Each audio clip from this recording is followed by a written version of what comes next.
Hello, everyone. Welcome to episode 66. Uh-oh. Does that mean this is a cursed episode, or does it have to... Adam, you're the devil worshiper here. Does it have to be 666, or does it have to be as two someone, sixes? as someone who is intimately familiar with my Dark Lord Satan... Yeah, tell me about Satan, Adam. We got to do another 600 episodes before we need to worry about the beast. All right, we're okay for now. However, I will say this. We're only 3 episodes away from the nicest episode in the whole series. So hold on to your butts for that one. That's going to be a very special episode of Court of Swords.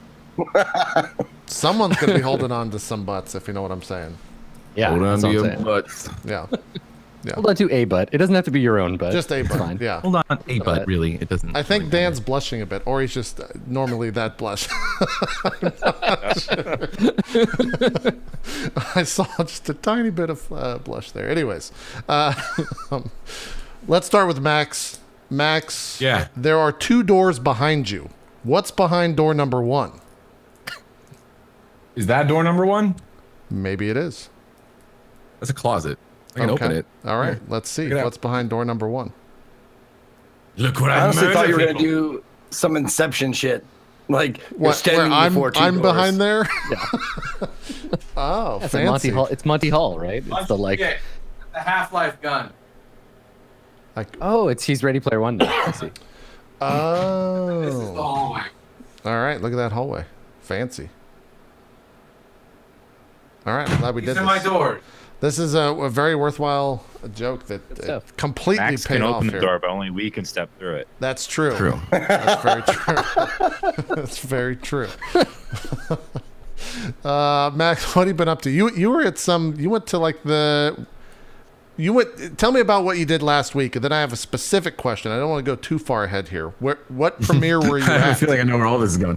But last week I was at Extra Life United, part of the Children's Miracle Network hospital thing that they do. It's like a celebration that is, it's much bigger than just like, Extra Life there, but Extra Life's part of it there is called Extra Life United. And we do they do like a whole gaming tournament and all that. A lot of people are familiar with this. It's streamed, and they invite a bunch of influencers and stuff out, and YouTubers and streamers to raise money and also compete in a tournament to try to raise some more money for the hospital that they support. So me and Amanda went out there and did that.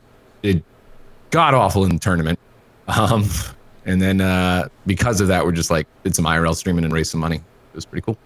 Nice. And then the second place you went to after that, was that in LA when you went to the radio? That was in LA, yeah. It was kind of right out. I flew back home to Chicago on the 12th, and then the following day I went to LA for a Ready Player One thing where I was hosting a little stream that they were doing. Now, here's the specific question about that. I saw you were at the Ready Player One. Was that just a screening, or was that the premiere? No, that was a screening. That was a screening at the premiere. offices of Real D 3D. The people that do all the 3D stuff for all the major movies you see. Yeah. So that we were at their offices. We were invited as a part of kind of the thing to see Ready Player One early at their little screening room. So that was. You guys are gonna love that movie, by the way. I was gonna say, can you? Nice plug. Nice little plug. Can we just for a second here talk about? So I saw you tweeted Ready Player One. It's great. You're all gonna love it. And what? Listen, if you're not allowed to say it, but it's really bad, just blink once. Just give us a sign here. Is it good? Or was it because I feel like everything that I've seen about that film and everything I know about the book, it's bad. It looks real bad. But you're saying that it was not? No. So here's the background for me. I know it's one of those things where people who've read the book have a lot invested in it. I've never read the book, so if you've read the book, maybe you'll be disappointed. But I think the movie's good enough. I mean, it's Steven Spielberg, so he's not that he can't make bad movies, but I saw Schindler's List. That was awful. Yeah. But hold on. We cannot let JP just get away with that. Hang on a half second here. No, it's a fantastic movie. It's a great movie. It's fantastic. No, that was good. That was a really good fake bad take. That was fantastic. I just wanted to call out that you made it. Thank you. Really good. Nicely done. Thank you for that. I can't spoil anything, obviously, because that's part of the thing. But just speaking generally, they use gamer lingo. They there's references all over the place, but they don't beat you over the head with it. You know what I mean? It's not it sounds like real people talking, and they'll throw some gamer lingo, and maybe we don't use it every single day, but it's for the most part, yeah, it's like really fucking crazy. The fact that most of the entire movie is CG, but also, you know, mixed with live action practical stuff. It's really good. It's hard to talk about it without, you know, like mentioning specific things, but you will have some gamer feels for sure. Like just by, you know, the references, it's not like, oh my God, look it's Master Chief and here he comes talking to us. Like it's not that. It's not that at all. Okay. Did you see? Yeah. Did y'all see the posters that they made for it that came out recently? Did you see those? Nope. Oof.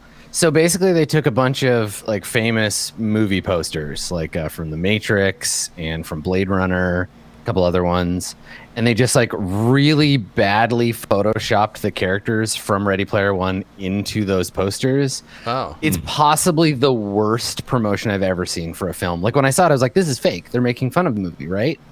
Please, right? Nope. That's okay. A PR company made this. They're really bad. And I was just like, I get what you're trying to do, but like, even if you did this well, it would be bad. So like, I'm terrified. Yeah. I feel like it's just, this movie's going to be a massive train wreck, and I'm going to go see it in the theater. I'm not going to be able to help myself. Does anyone get pwned, Max? Is there any pwnage mentioned? I'm trying to think if anyone says pwned. I don't think so. I think the fact you have to think about it, I'm on board. The fact you had to sit there and think, I'm on board. I'm going to see the movie. I'm just imagining like tragic. The word noob was thrown around a bit. Really? Tragic okay. And the dude's girlfriend is dying, and he's like holding her in his arms, and she's like, "Baby, I wish those noobs hadn't pwned you so hard." And she dies. And it's a whole thing, man. It's very much not that. And there's a lot of like really cool scenes in it in terms of like, whoa, that's a cool like gamer thing that just happened. Like, whoa, like, but it's hard to talk about without saying specific things. Sure. Yeah. Makes sense. My whole thing was, one, they didn't beat you over the head with like gamer lingo, and it didn't feel like it was insulting to gamers. It's like, okay, obviously it's this, you know, futuristic thing where everybody's kind of obsessed with this thing called the Oasis because the real world sucks, you know, and that seems like something that could feasibly happen. And we're not that. The thing that's crazy about it too is like, after you watch the movie, you're like, oh fuck, we're not even that far away. Actually, that's like very possible. Like from we're steering now straight down the barrel of 4chan being real. I've seen Strip and play VR chat. All right, we're right around the corner with that shit. As you watch it, you're like, oh shit, VR chat is literally like the alpha version of what that is. Yeah. Yep. No joke. Like we're a couple inventions and perfections away from kind of getting in that realm. It's interesting how far we've come in the time since The Matrix came out, because I think The Matrix is the closest sort of analog to this film, in that The Matrix was like, yo, robots are using technology to imprison you and keep you away from the real world, which sucks. The real world sucks, but like robots are imprisoning you in this fake world. And then Ready Player One seems to be like, the real world sucks, but let's all just go and give each other hand jobs in cyberspace. Which I'm like, I don't want a cyberspace hand job. You want a cyberspace hand job? Not from Steven Spielberg, man. I'm not into it. It's very gentle. How do you know he gives? He's probably got pretty gentle hands. Yeah, I mean, exactly. Right. You think he does manual physical labor? He probably uses a lotion or two every once in a while. He knows Steven Spielberg moisturizes for sure. Yeah, he's definitely moisturizing. It's on his desk. Yeah. He doesn't even pump the bottle himself. He has his assistant come over and. Yeah, he squeezes it into his hand and then he just goes to town. Yeah, perfect. All right, you know what? Fine. Instead of going to see Ready Player One, Steven Spielberg, get at me about that hand job. Yeah, it's fine. Just hit him up. Just hit him up. He just like looks at Twitter, like the one time of year that he looks at Twitter, because he probably never uses his Twitter. He's like, why are people tweeting at me about hand jobs for this guy, Adam? Yep. Good stuff. I want to continue this joke, but I think I'm just going to end it there. I was going to say, it gives you a hand job, will make you watch Schindler's List, but let's just end it. Let's just continue. I'm not going to judge anybody for what they're into, and if that's what gets you off, fine. We're probably not going to get along, but if that's the only thing that'll work for you, Steven Spielberg giving you a hand job while you watch a sad movie about World War II. You know what? I'm not here to shame you. That's cool. Live your life. Quick take on the movie. I've read the books, or I haven't read the books. I enjoyed it a lot. I think it's a fun movie. It was better than what I thought it was going to be, because I was kind of with you guys, like after seeing the trailers and stuff. It's very hard to make what it actually is going to be. and how it's going to be like tonally and if it can be taken seriously. But yeah, I'd say go see it and make your own decision. There you and if you don't like it, I don't care. It's true. For the record, it's not the plot that gets me off. It's Ray Fiennes in black and white. Okay.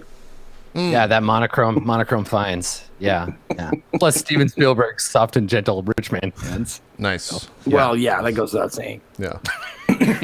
I don't think I've ever actually sat down and watched Schindler's List from start to finish. I could only last like 2 minutes or so. You know what I'm saying? That was just doing. Let's just move on. JP, you were in fine form today. I've seen the first 2 minutes of Schindler's List like about 80 times. I'm done. God damn it. God fucking damn it. No, this is perfect. This is the funniest shit. Oh, man. Thank you for this, JP. This is beautiful. Anyways. Zeke, what the fuck have you been up to?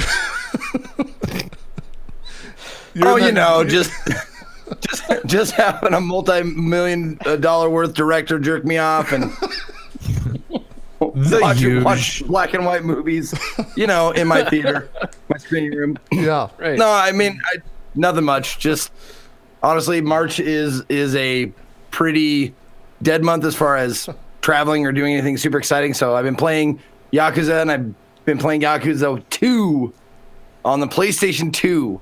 How's that? Man, How's that PS2 life? Yeah. it's tough. It's tough to power through it, but it's worth it. It's been a lot of fun.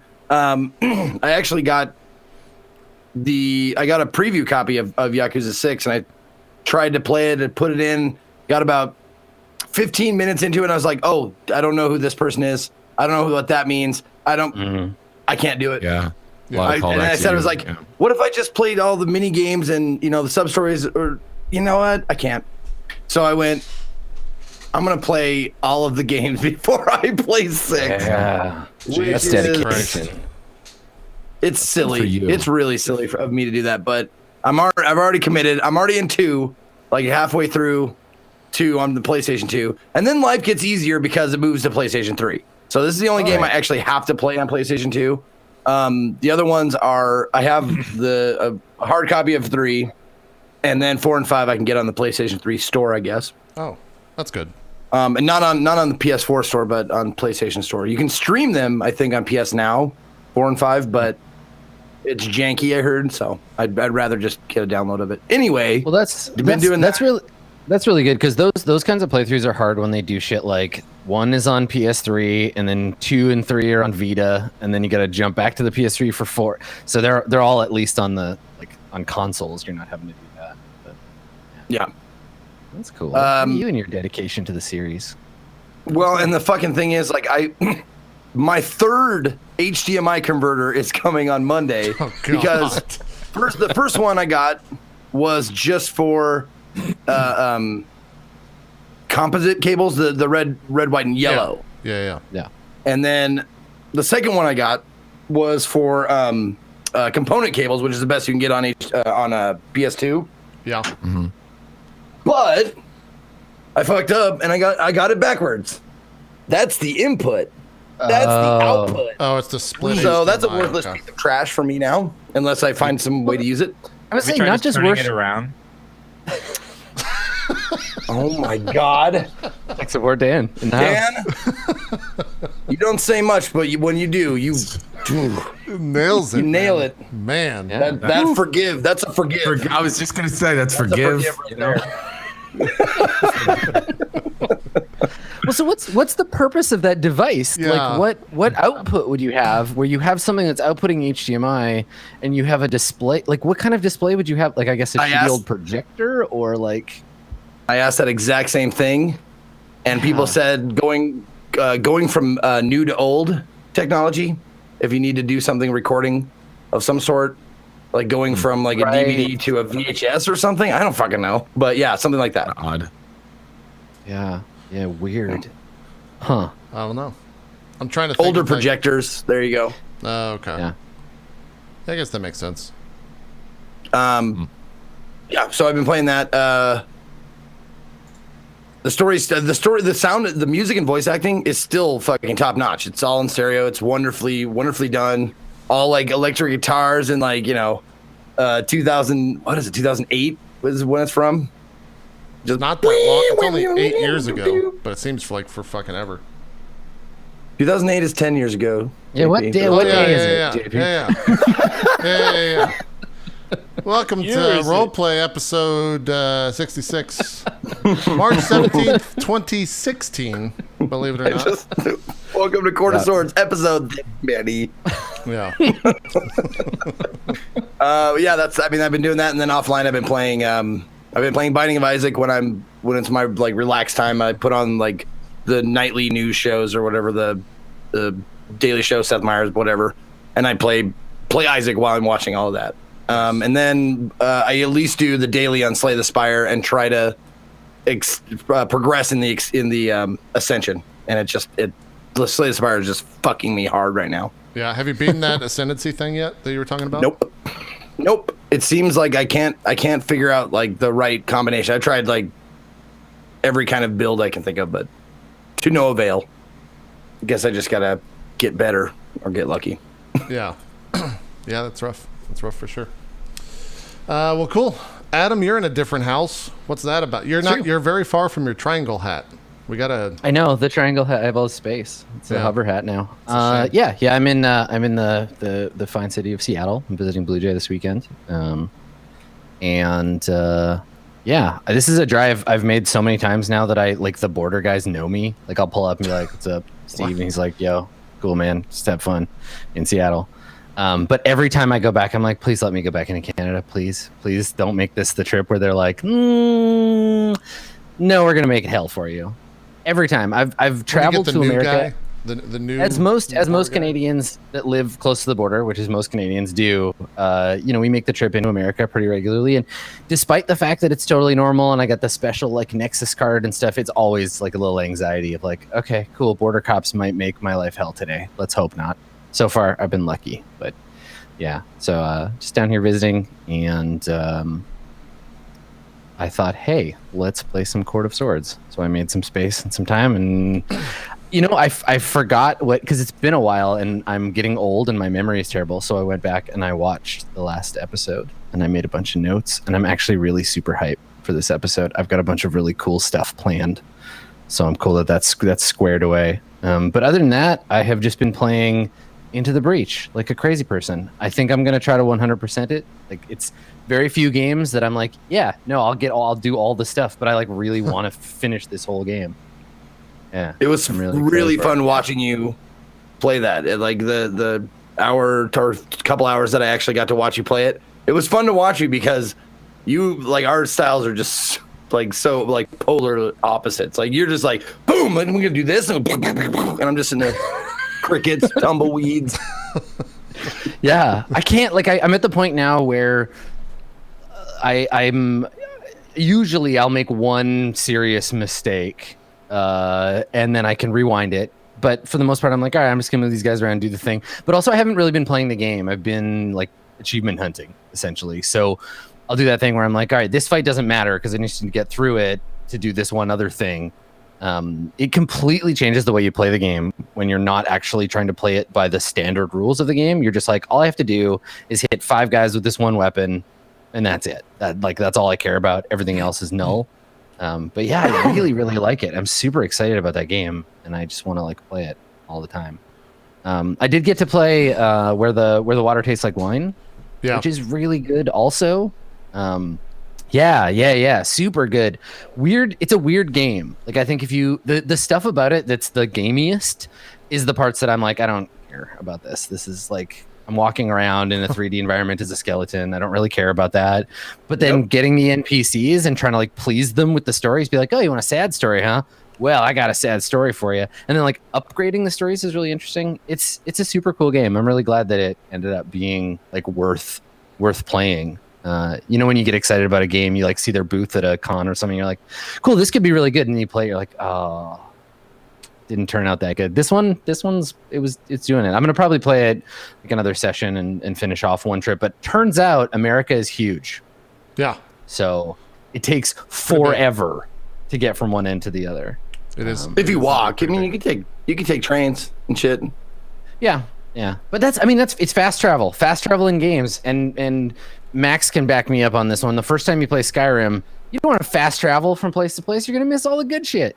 So like, right, yeah.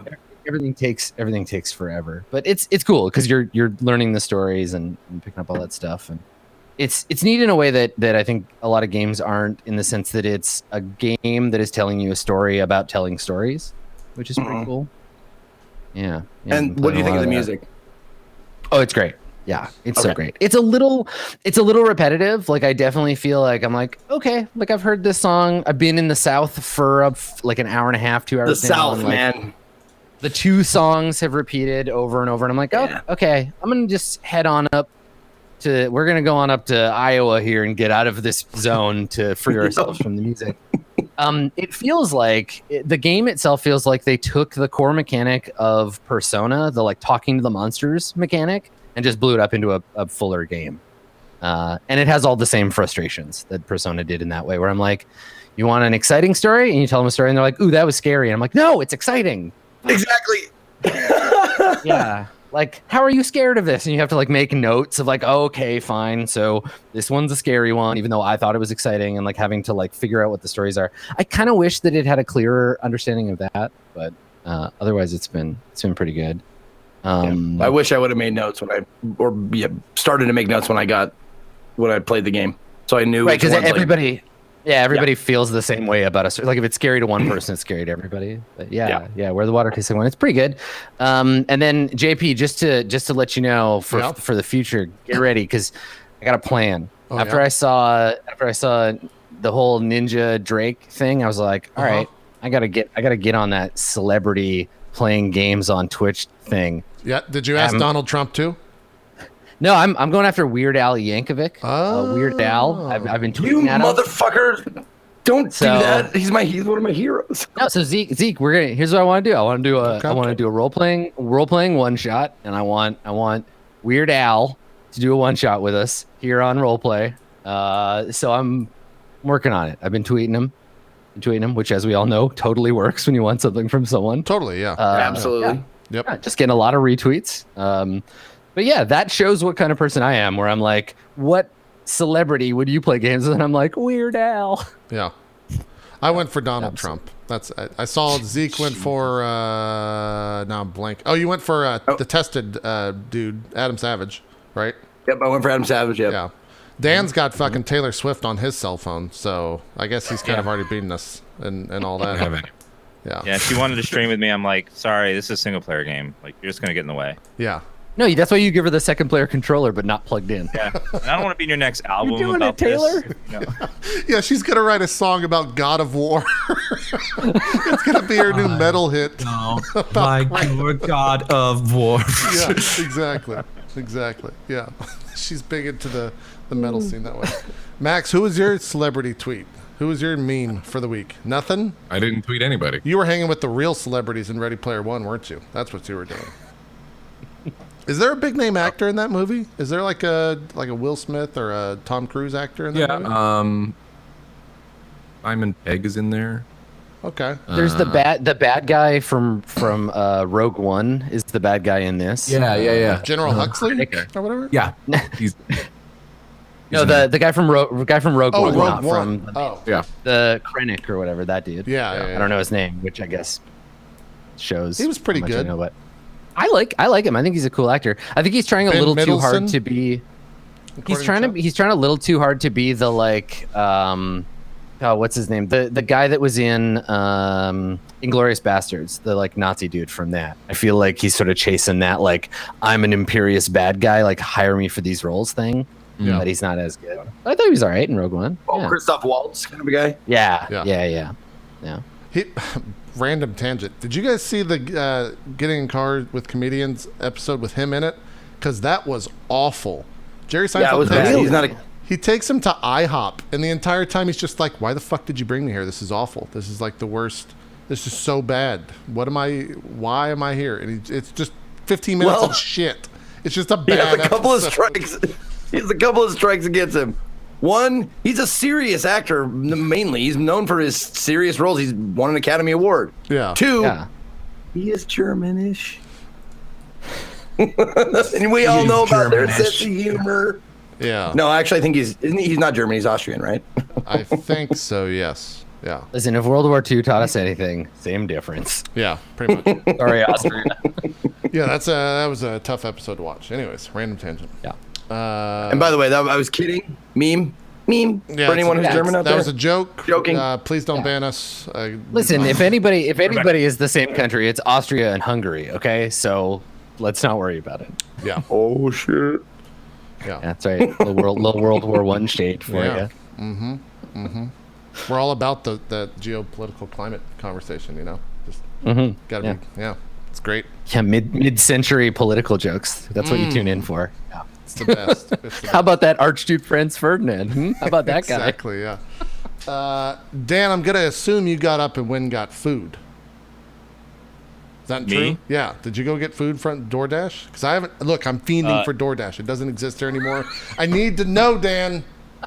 No, I God just damn got it. this. Oh, okay. All right. Gotcha. Yeah. Gotcha. I thought it was And food. they also, I just got something that I will wear for a minute. Uh-oh. Is it cat ears? No, it's a little crown. Oh, yeah. Royalty. Look at you. Nice. Look at that. Looking Nice. good. Nice. That's nice. Nice. That's wholesome. What have you been up to? Dan, I think I watched you play all of God of War 2 and all of God of War 3 in full. So I actually know what you've been up to. Pretty much to the hour. Playing the those past all 2 week. weeks. Yeah. God of War 2 is really How fucking... good those games were. 2 is so annoying, though. It like the 2 fights has are- some there are some, like, each game has like a really annoying who the fuck came up with this section. Like, there's at least one of those in each of the games. Yeah. But if you ignore that part, the rest is good. Like, the first game is good up until the hug battle, and then Yeah. Mm-hmm. and then the other one that made me rage, the moving floors, and then you have to fight all the harpies that never stop spawning, and the archers in the back. Like that was terrible. Yeah, that each was one a lot has of, like a section. It was a lot of fun to watch, but to play it, like you're a stronger man than I am. I would not have sat through that. Yeah, and I played it on hard, and hard is like, don't do that unless you just have like a Yeah. you're masochist and like the pain, because some of the parts are just, they were never play tested on the hard setting. They were only play tested on the normal setting, and then when they made the hard setting, they just upped all the damage numbers without actually testing Yeah. the fights with increased Oh, damage. like World of especially. Warcraft. Yeah, exactly. It's exactly like WoW. Yeah. Yeah, like no one tested the part where you have to hug your wife because she takes so much goddamn damage from the enemies as they're hitting her. I just want to know who was like in the meeting with the devs. They're like, well, what if we have Kratos, a guy who's just the personification of anger, hug his wife, and that's the mechanic. That's gonna be how you win this game is you hug your wife. Yeah. In the middle of the final boss fight, just in between 2 phases of the fight, just let's It's right up randomly there. shove it right in. Yeah. It's right up there with Shadow of Mordor, where they're like, all right, we need to teach the player how to murder orcs. So let's make the tutorial sneaking up on your wife and smooching her. Like, the parallels there are so fucked up and weird. Yeah. Like, I learned to kill by kissing my wife. Like, okay, guy. Yeah. There's some psychological shit going on there. Kisses Don't his do enemies this to people goodbye. in real life. Mm-hmm. Yeah, You just I don't was see surprised. the wax on, wax off of it is all. Right, exactly. I was surprised that in the game you don't sneak up on the orcs and then make out with them. I was really upset that wasn't how it went. It was a total Kiss of death, turnaround. Poison. Yeah. You unlock like a You're perk. trained to kiss, not kill. That's right. What is this? Exactly. That's right. He's a lover, not a fighter. You could use your poison lips. That's right. See, that would have been a way better game. And then at the end, you have to quick time event make out with Sauron to defeat him. It's Yeah. perfect. I'm into Good. it. I'm into I want to live in the world where that game exists. It's coming out soon. I'll give him a good tongue lashing. Yeah. Yeah, that's right. And then you got to God of War 3, and I haven't played that game since it came out, whenever that was. But that game is gruesome as fuck. You're like tearing the heads off of people, and they're not shying away from the head ripping offing. Like it's full like sinew and everything. It's a lot. There's some just gruesome gore in that, and it's awesome. It is. It's real awesome. It's pretty good. I wonder. I don't know how they're gonna do the new one though. Like if it's gonna be that gory. Yeah, they showed some gameplay leak this morning of God of War 4. I saw a little bit. Yeah. Kind of reminded me of Dark Souls a little bit. Like it's much more of a time your attacks and very close up like Dark Souls versus the like camera way back action game of the old ones. Yeah. We'll see. Comes out 4/20, so I'm sure everyone will just be into it regardless because they're all going to be high. Smart planning. Smart planning, for sure. That's true. Yeah. This is the greatest game ever, man. It's so good. So awesome, man. So awesome. Hand me some Cheetos. That's me and Dan doing stoned people, by the way. We're here I was about to say, is that your impression of yourself high? Like, that's good. That's nice. Yeah. Gotta have a good impression of yourself high. on that. Isn't Super Troopers 2 supposed to be coming out on 420 as well? It was like rumored. Maybe. Probably. That would God make of sense War for a and release Super date. Troopers 2. And Nintendo Labo. Don't forget about that. I haven't watched any of the videos that everyone's all excited You about. can't I'm sure forget it's cool. about Nintendo Labo. It's a thing that drugs created. The only reason that exists is because someone took drugs and decided they should use cardboard for all this shit. So, One day I'm gonna look at it and I'll be like super late and be like, guys, Nintendo Labo, right? And be like, we've all talked about it already. No one cares, man. No way. yeah. I'd love to see that Wikipedia article, video games created by drugs. I feel like it would be a long list of video games. I think there's a lot of like many Sega Genesis games from the end of its lifespan, lots and lots of N64 games. You're like, this wouldn't have existed if somebody didn't smoke a lot of pot. I'm sure of I it. want to see the list of video games created while not on drugs. I think that's the right, more yes. interesting list. That's the more, Yeah, because it's probably super small. Yeah. Probably like Tetris. Tetris is probably a straight edge game. I don't think that they had a lot of recreational marijuana in the Soviet Union at that time, so probably you're right about that one. Yeah. Be pretty good. Be pretty good. All right, we went way overboard with the pre-show, but it's been longer than usual. So let's do some D&Ding. Where did we? Yeah, let's do it. Where did we last leave off? We were. Well, we had just talked with Hassan, but we're gonna have some more conversations first. Yeah, it's been a little while, so we'll do a quick recap for the audience, and then also we'll go over goals, so we kind of know what everybody's after. Because right now the campaign is very much in a like, the world is the way it is, and I'm kind of following the rest of you around. Like you guys kind of get to decide what happens. So for folks who maybe haven't watched in a while or need a recap for the audience and for the cast, currently.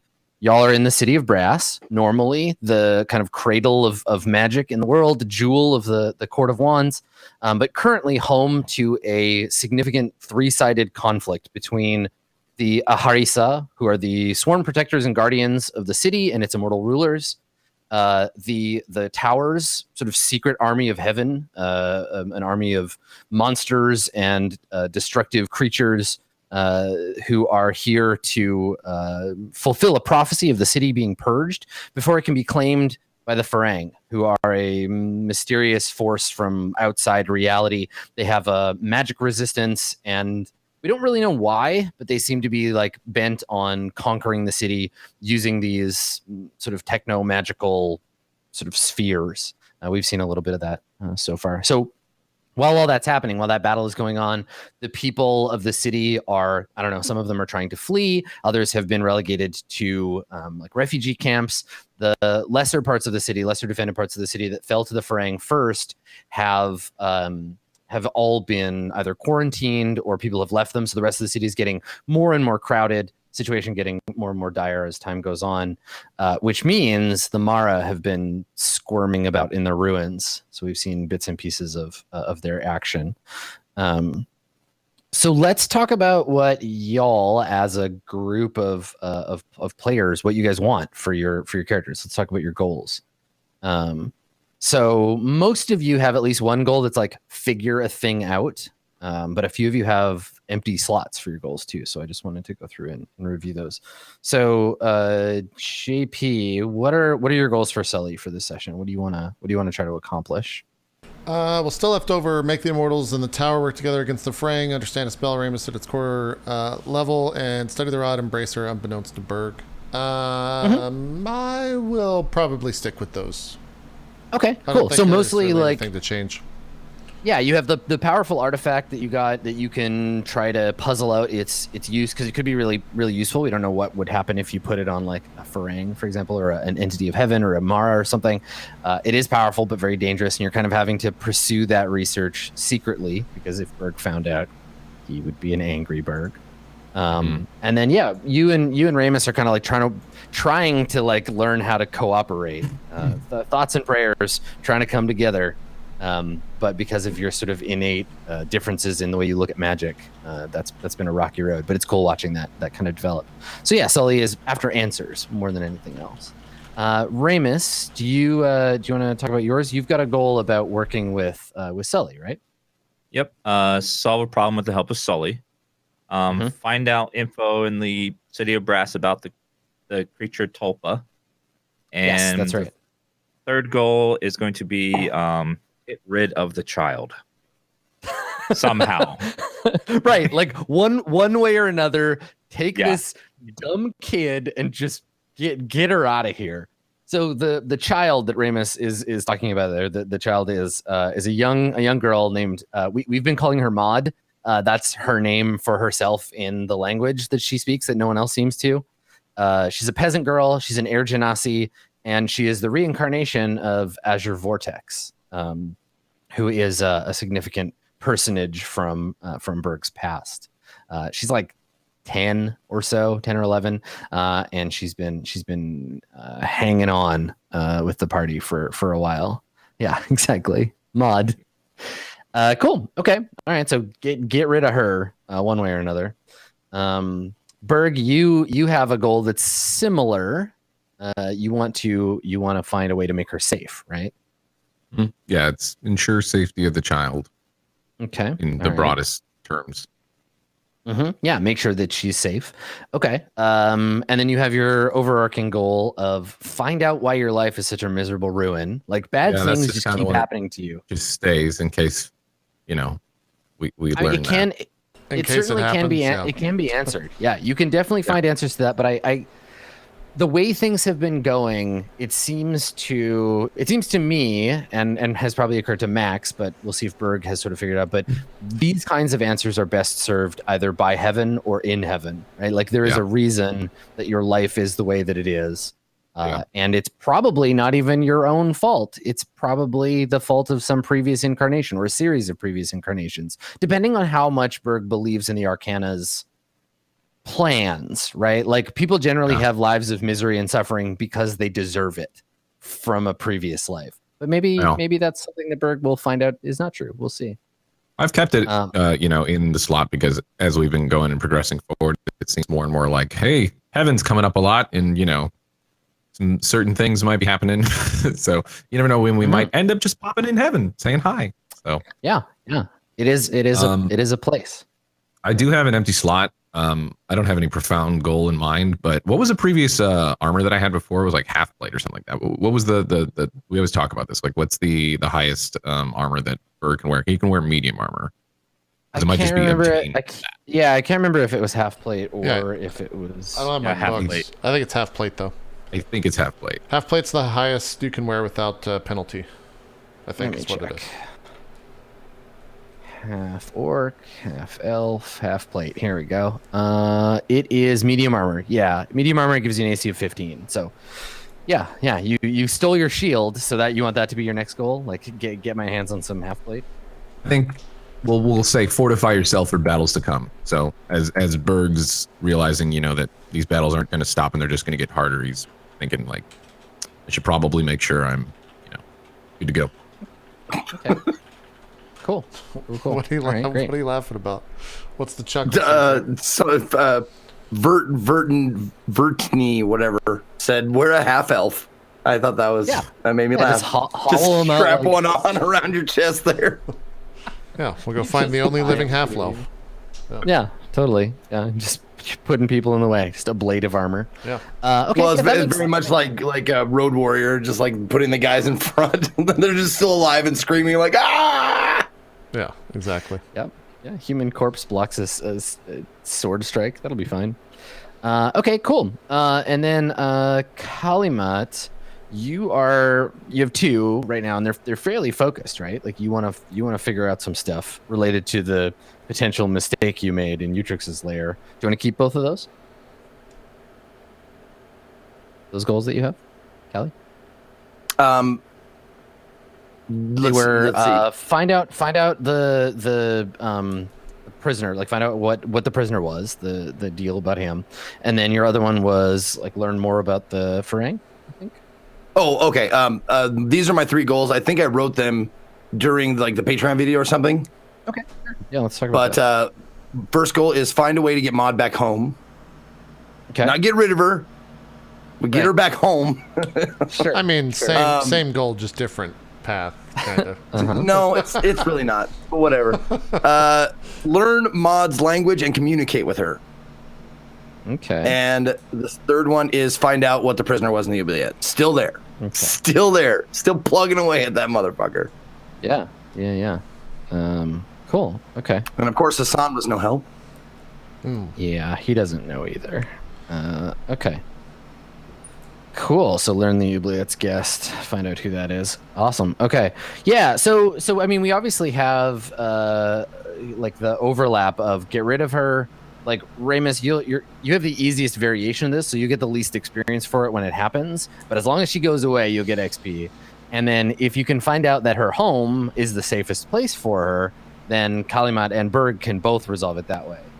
If home is not the safest place, then Berg and Kalimat will have to figure out what to do about that. But yeah, for now,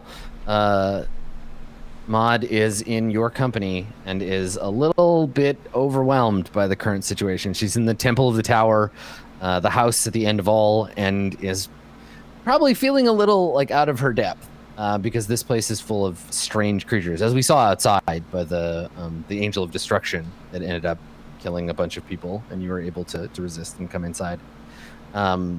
Yeah, and so the place where the characters are, and I didn't want to like rush you out of here. So if there's things you want to do, I know that Ramus and we'll start with Ramus and Hazan talking at the beginning of the session. But the tower's temple here is predominantly like a sacrificial pit. The main floor is really the only one accessible to people. You would come here to either commit ritual suicide if you feel like your life had reached a point where you are no longer contributing to the wheel and you were like, I am just accumulating dharma. I'm done. I need to pull the ripcord and be done with this life. I've wasted it. So this is a place where you could do that in service of the tower. It's also a place where literal sacrifices are made. You know, you feel like your gold is weighing you down. You come here and you throw it in the fire. But the rest of the tower is home to the tower's bureaucracy, the people that serve the Arcana. So this is headquarters of the Destructors, which are the sort of armed forces of the tower. And right now it is home to the war effort against both the city, the Farang, and the Aharisa. So lots of stuff going on in this place. But we'll start with Ramus. So Ramus, you and Hazan are having a conversation, and where are you talking to him? Is this in one of the more like secluded areas of the temple? Are we seeing you in the shadows of the great sacrificial flame? Like where do you want to have this conversation with him? Off to the side where we can't be overheard by other people. Okay. So like in a hallway or just no one's around, no one can see us. Okay. I'm just like we have a big problem with Berg. I think he's associating with one of those creatures, the Farang. Associating? What do you mean? He's been talking to some creature that calls itself Topa. Have you heard of such a name before? The name is not familiar to me, but we have known for a time that Berg is different. There is a spot in his past. His role has a blot on it, a dark place. And you think this is the work of the Farang? Have you noticed? I know you can't see, but notice his hammer when we go back.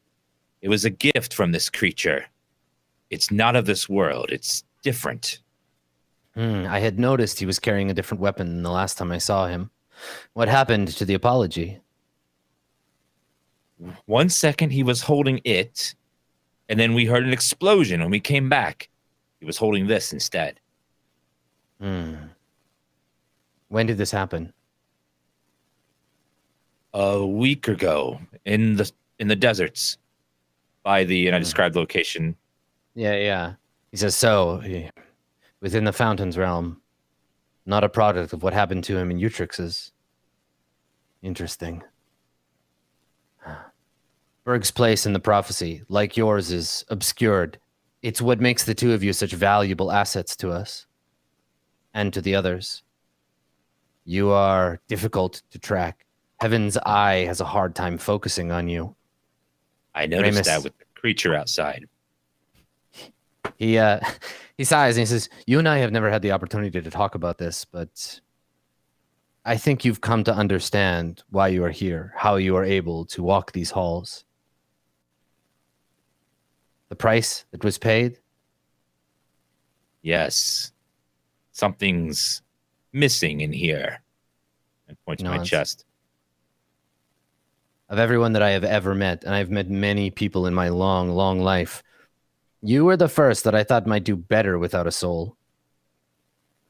You've been doing well. You understand what this means to be separate from things, to step outside the wheel, the freedom that you have. Do you mean that if I don't have a soul, the usual things that happen with it don't happen when... He nods. The part of you that is going to be judged, everything you have done is done already. You have to understand now, Ramus, nothing you do matters. You are free to act in a way that no other creature in this place is. No crime will weigh on you. No acts of glory will raise you up. When you die, you will be reincarnated, but not for what you have done since I brought you back. Only what was before. You are free, both from reward and from punishment. That does make me a good ally for you, then. I can do things that no mortal would dare. Indeed. You see, you're used to us. There are those who are afraid to act in the tower's stead. They fear the stain it will leave on their souls. And so I thought, why not simply remove it? Your soul is safe, hidden away somewhere in heaven. You may act as you please. No one can judge you now. That is the most freeing thing you've ever said to me. Now, I hope that you will repay me for this gift by helping our cause. The city has to burn before it is too late. These Farang, they... I know that you feel close to Berg, but I want you to keep an eye on him. If he is infested by one of these creatures, it represents a talent they have we did not anticipate. A way to interfere with that truest part of us, with the soul. Staggering. You must keep Berg away from heaven at all costs. Do you understand? I'll try. I've been keeping him alive. Then it would have been so much easier to let him go sometimes. I don't understand how these things work, and if it is bonded merely to his body, then the magic of heaven should be able to purge it from him when he goes there. But if it is bound to his soul, if he has allowed it in, his death could represent a way to bypass its security. Be careful with Berg. Keep him alive. Speak to him about this. Find out more about this tulpa and report back to me. Is there any place in this city that you know of that would have information of the language, possibly names of creatures from the past? We know there's ruins and relics everywhere. You're looking for more information about the Farang, Old records? Yeah. Before we burn them, at least. I have an answer for you, but you're not going to like it. It's already burnt, isn't it? He shakes his head. Not yet, but they're not going to like it if you go there. The Temple of the Sun has the records you're looking for. Are you sure it's not like a backup somewhere? Like, do we have to go there? He laughs and he says, "Our job is not to keep libraries, but to burn them. The Temple of the Sun is safe for now, but I don't think you're going to be welcome there. Not with a lot of convincing." Yeah, that's not my strong suit.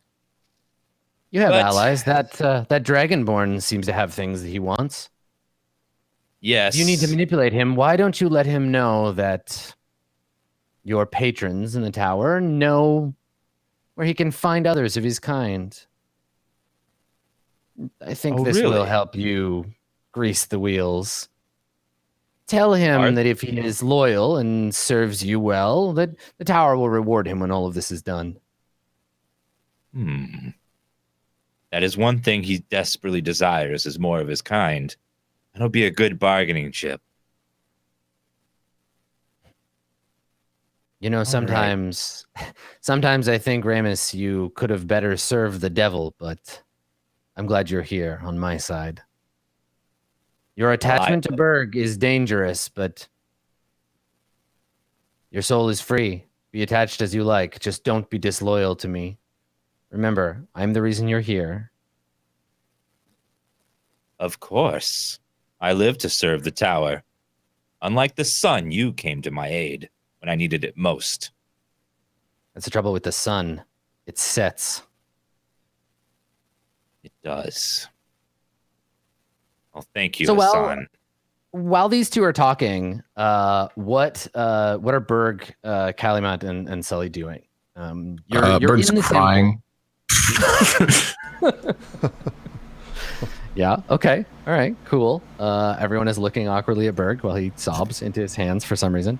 Yeah, like you're in the temple and there's stuff going on, but mostly it's people like arming for battle or planning for like guerrilla strikes against particular targets. And then also the central section of the tower, like people are being let in to pray for guidance or forgiveness or to make sacrifices, sometimes of themselves, right? Yeah. We're in the temple of the tower. Yeah, you're in the main hall, this big circular chamber, and in the center there's a deep pit at the bottom, glowing with a dim fire. This is the place where you go to like free yourself of worldly attachment. Yeah. Unless the other two have something they want to do specifically, I think Solly is having a conversation with them, asking what they want to do about Maud, while Ramus is having this conversation with Hassan. And I think I turn to Kalimad and say,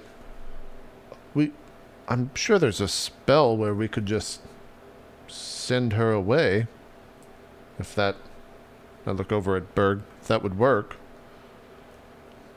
What do you mean, send her away? What? I'm sorry, I apologize, Berg. He has no way with words. What he meant to say was send her home. No, away was the correct word to send. I cannot send her home. Well, yes, away to home. How about that? Maybe use the correct word, but you didn't get to finish your sentence. Now shut up.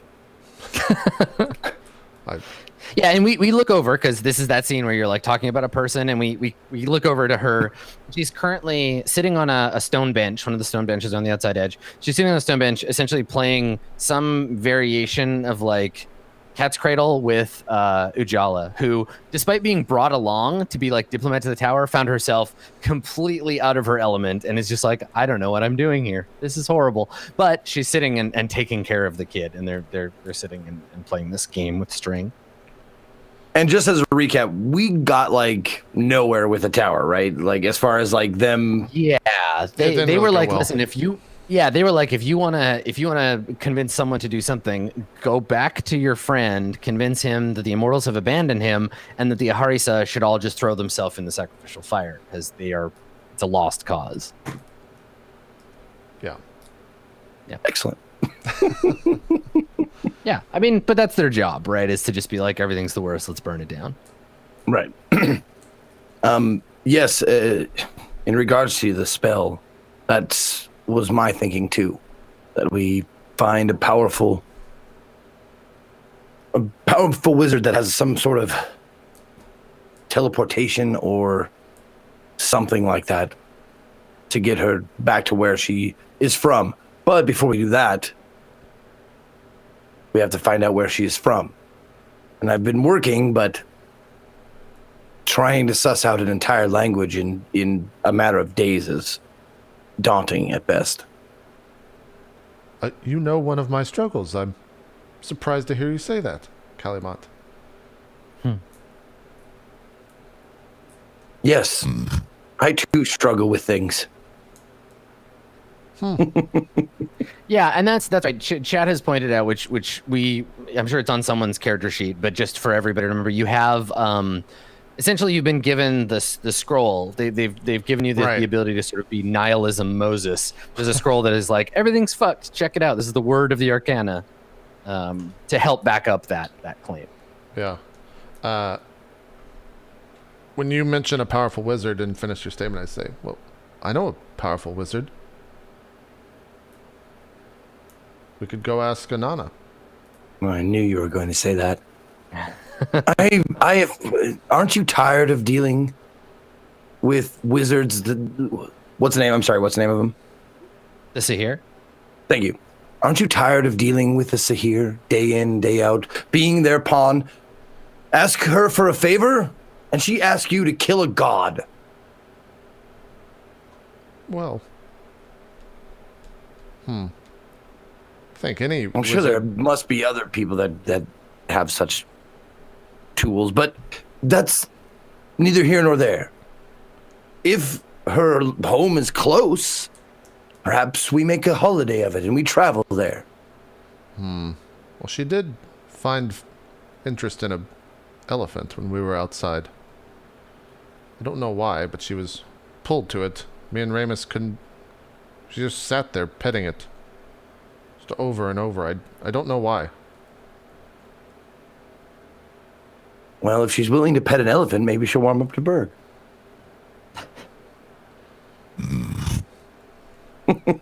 No offense. Like me. I just want her safe. And I'm As watching do we all. This one. He points to Sally. I looked towards Calimont. No, was the structure of that joke because Berg is dumb and stupid animal, or is he gray-skinned? What was funny about calling him an elephant? It's because he's so lovable but misunderstood is what I meant. You can like an elephant. I see. She doesn't need to go back home. That might take more time than we have. However, I want her to be safe. We're not going to leave her just anywhere. I failed her once. I won't do it again. Of course, Berg. We all have... Well, you and I have her best interests in mind. So, we will find a place for her if we cannot find how to get her home. You have my promise. I vow, right now, before you, in the tower, that we will get this child to a safe place or home, or die trying. How's that? All I ask is that we try.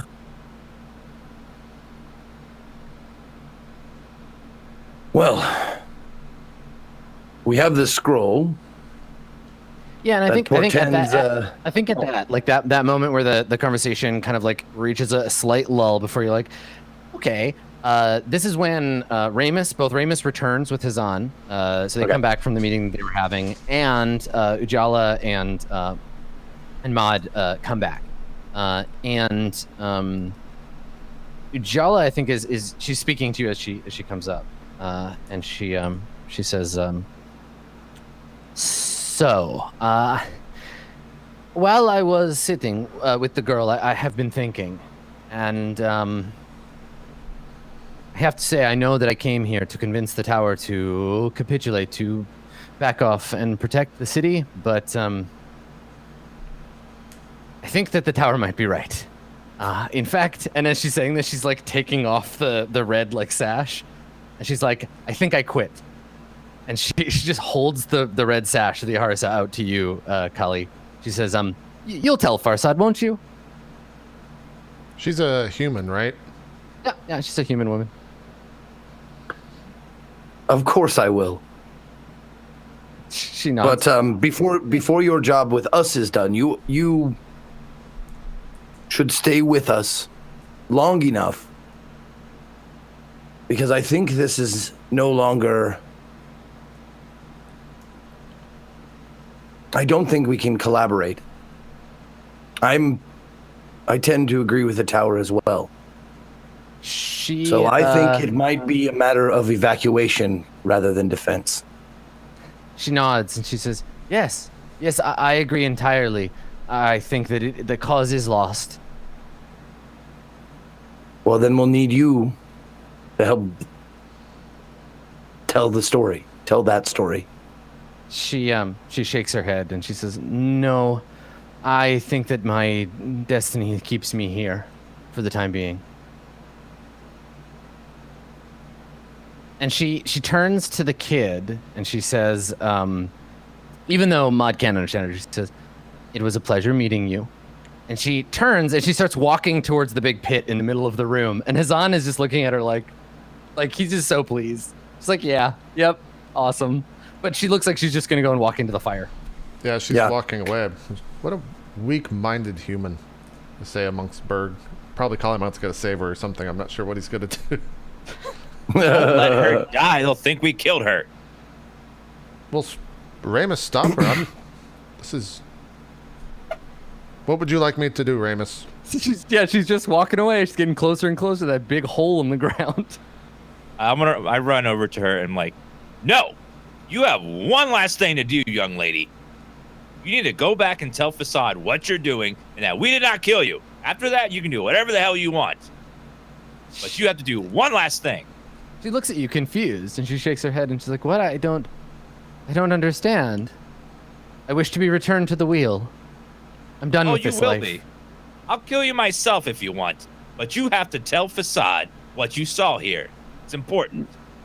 Make a persuasion check, I guess. While he's trying to persuade her, I'd look at Hassan and say, is this one of your tricks? Hassan is like laughing to his hand. He's just like, this is too funny. He's very amused by this situation. Okay. Then roll a 17. I rolled a 17. Okay, let me roll against you here. I'll roll her. I'll make a wisdom save. Okay, she's an acolyte. She's got +3. Okay.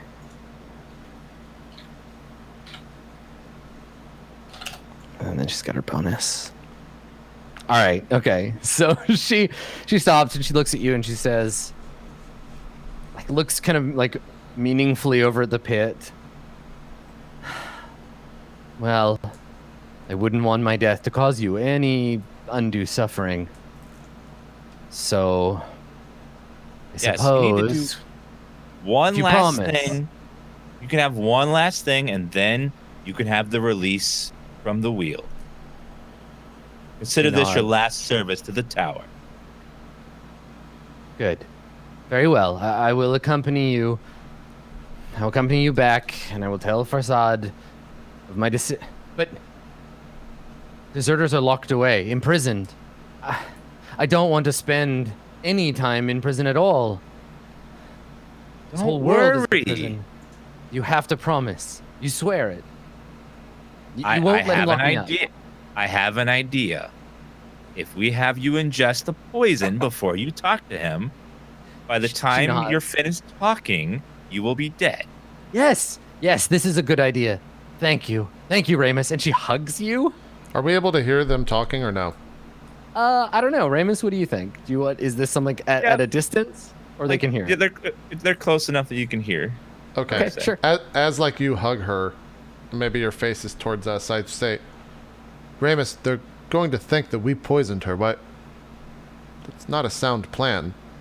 We'll give her a pill, and she will put it in her mouth the moment she finishes talking, and then she can off herself. So you're thinking that this Farsad is going to be rational and see the pill into her mouth and think that it was all her doing and not us, who he clearly has some vitriol for.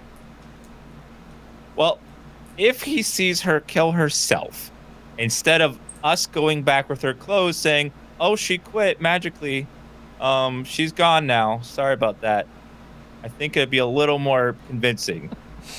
I'm beginning to think that I'm the smartest one in this stupid tower. I look at Hassan and say that. So while the two of you are talking, Kalimat, Hazan looks at you, and he says quietly, so the other two can't hear. He says, "Do you have children, Kalimat?" I do not. He shakes his head. Nor do I. But yeah, he shakes his head. He says, "Nor do I. But if I had a son, I would wish that he was like Ramus. I'm so proud." And he like wipes a fake tear from his eye. Like, oh, that's my boy. Look at him. Look at him. So manipulative. So destructive. Do not the children of the tower get strangled in their cribs? Yeah. He says generally we avoid having children, continuing the cycle. It's our job to cut the line, not continue it. Mm. And then So Sully and Ramus sort of finish talking, and they walk over. You can finish what you're saying, though, Kali. You're still talking to him. Then there must be a lingering sense of self-hatred for having been born. You are a servant of the tower. He smiles. He says, "Ah, so you do understand." Hassan, Yes, I guess I do now. Yeah, Sir Ramus, sorry. Hassan, can you give the young lady a prayer of sacrifice, where upon reading it, she'll be smited by heaven? He says, "I think we have something of the like in the stores," and he sends someone to retrieve for you a poison, a draft of poison, basically something she can drink quickly and that will kill her dead. We got a whole Romeo and Juliet thing going on here. So yeah, you can put that on your inventory. You have a vial of poison, which is great. Just totally a good idea. Giving Ramus some poison. Camera lingers meaningfully on the girl mode. It's fine. I was gonna say, yeah, as Ramus retrieves that bird, like stares at that thing and looks exactly where it goes. He's just tracking that entire thing. Poison. Who's got the poison? So so you can add that to your inventory. Hazan gives that to you, and and so he looks at all of you, and as you're kind of gathered again, and he says, "So what now? Back to the fortress? You're going to try and convince them to give up, lay down their arms? We have a place for many of them. They're talented warriors, skilled killers. We could use them in our ranks. Their fight against the Farang buys us time. We just don't want them fighting us anymore. They don't have to come over to our side. We just need them to stop fighting back. Make them give up. Show them the futility of this plan." And you have a target you would like us to take care of in case we don't convince them? We have time on our hands. He says there's a bridge in one of the northern districts, and he gives you like essentially an address. He says the prophecy has said that it needs to be destroyed. If you could find your way to seeing fit that occurs, it would please the tower greatly.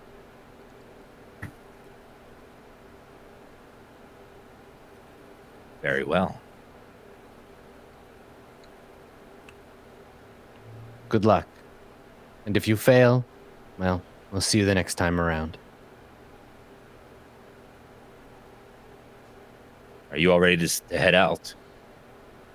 Berg just turns and starts walking away. Yeah, I follow behind Berg. I think I follow behind Berg, and then I stop and wait till Ramus catches up. And then when you catch up, I turn.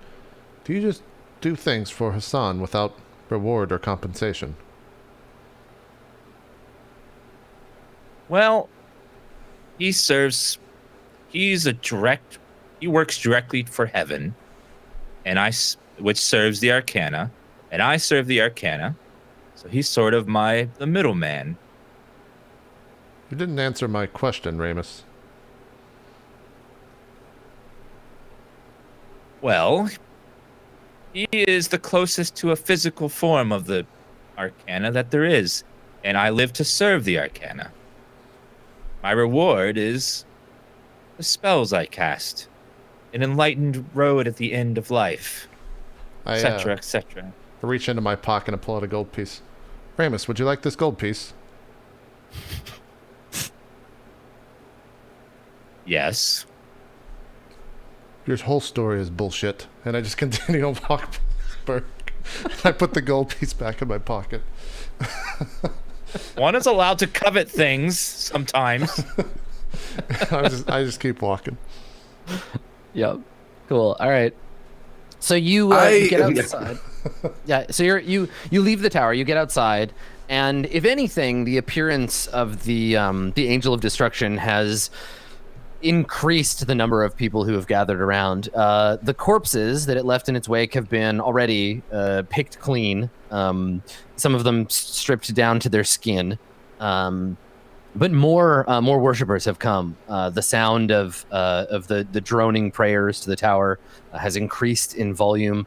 There's a good number of people out here that when the door opens, they all kind of like fall quiet to see people emerge from this holy house. And I think the crowd comes forward to beg, I don't know, whatever it is they think they can get from you. Mercy, enlightenment, power, suicide. All of them come to like just touch the people who went in and came back out. Is this and so you immediately get mobbed. A bunch Are of they not peasants aware of what happened? Yeah, that's what I was just about to ask. What was that, Yeah, Dan? well, I mean, these folks have all kind of given up. Like they don't want to live anymore. They want a good death. They want the tower to allow them to die in a holy way that allows them to be reborn in a better place, in a better life, right? Like, so they're just standing on the remains of like the people that got completely yeah, people robbed them, and then more worshippers came because that's what they want, right? They're here. You don't come to fuck with the tower unless you are ready to give up on your shit, so that's why they're here. Yeah. So yeah, like killing them one by one. Yeah. Big crowd just like swarms you. And you die. Yeah, and they're just trying to like touch you. It's like you're saints, basically. They're just like asking for mercy or for assistance or whatever. They're asking you to like turn the tower's eye away from them. And yeah, you're just like swarmed. I'm assuming Berg's still in front as he kind of like looks back for a second and stops for a second. And says back to, I'm assuming Kali, because Kali's kind of been the protector of the girl. And they're like, keep them away from the girl. Yeah, she's terrified. Just keeps walking. Who's keeping track of her? I am. I'll get her piggybacked up. Okay, yeah. So you can feel her little hands like clinging a little too hard around your neck, and you can hear her breathing. Like she's scared because there's suddenly all these people like looking up and like grabbing at all of you, and it's not a good scene. Berg's kind of acting like the cow catcher of the group. Okay, Yep. yeah. So you wanna just like be the bouncer and push everybody the other way. Berg's like just clearly moving forward with the intention of not stopping, and anybody who's in his way is going to get hit. Okay, make an athletics check for me. We'll say DC. They're like aggressive, religiously oriented peasant types. Let's say DC 14. And you're at disadvantage because you're still. There you go. Doesn't matter. Nailed it. Even a tired Berg is a strong Berg. Yeah. So you push your way through. How aggressive is this? Is this just like a excuse me, move, or is this like hand on face, throw to the ground kind of thing? Yeah, if somebody's like, we'll say there's probably a few other people, that are more persistent than others. Berg like not to hurt them, but just pretty heavily just like that throws them to the side. Okay, all right. Yeah, so you push your way through, and they clear. You get outside of the kind of reverse sundial, the dangerous place, and enter into the plaza of the Arcana, where all the other temples are, and you spot a priest He's standing on a little like wooden platform he's brought out with him. He is wearing a just like a plain tunic, and he has the goat skull mask of a priest of the devil, and he's delivering a sermon about I don't know, it's hard to pick out right here. You just see him, and there's a bunch of people standing around, some of whom wear the scarlet sash, the Aharisa, listening to this guy as he delivers the sermon of the devil to them. You notice him nearby. But you kind of clear the crowd. They step back away from Berg and go back to the tower's shadow. What time of day is it right now? Like, it's probably late afternoon. Okay. I'm just thinking in terms of like resting and all that stuff, how long we've been going, or if it, Yeah. Late afternoon, because getting out here from the upper city is hard. It takes a long time. So you said there's a sermon going on from which is pretty. Yeah, it's pretty common around here because this is the plaza where sermons are given and where the temples are. You can still smell in the air that burnt wood, burnt timber smell from the temple of the magician being destroyed. And there's a somber cast to the place. But this priest of the devil is giving this sermon that as you get closer, you pick up words about not giving up. It's a weirdly hopeful sermon for the devil because he's like, hold on to what you worked for, right? Do not so easily give up to these foreign invaders. Do not toss all that which you have worked so hard for into the fire. Cling fast, for this is the life you have, and that when the time comes, then you can let go, but now is not that time. And he's giving this, I think, Ramus, you pick up most obviously on this, but this is a real clear symbol that things are not the way that they should be, because normally the priests of the devils do not give this kind of sermon, right? This is the you'd expect it of a different arcana, but he's basically just like, don't give up. You worked hard, you lived a life that maybe had some suffering in it, but it's not time to give up now. Don't you love the house you built? Don't you love the family that you've made? Hang on to them. And it's this one guy, and you can hear his voice is hoarse, and he's maybe wavering. You can see he's weak and tired, but he's still going. He's trying to bolster these people, and they're all standing now. Kind of nervous. In my dumb little tarot quick guide or whatever, it says the devil is ignorance, submission, illusion, force. Is that true? So the interpretation for Court of Swords, the most traditional interpretation for the devil, is the accumulation of worldly goods. This is the denial of nirvana, or the denial of enlightenment through worldly stuff. And usually it's making bad deals. It's getting yourself into a position where you love money more than enlightenment. It's you build a bigger house because your neighbor has a big house. But this guy is yo, you worked hard for the things you have in life, and don't give up. Hold on to the material. Don't abandon the city.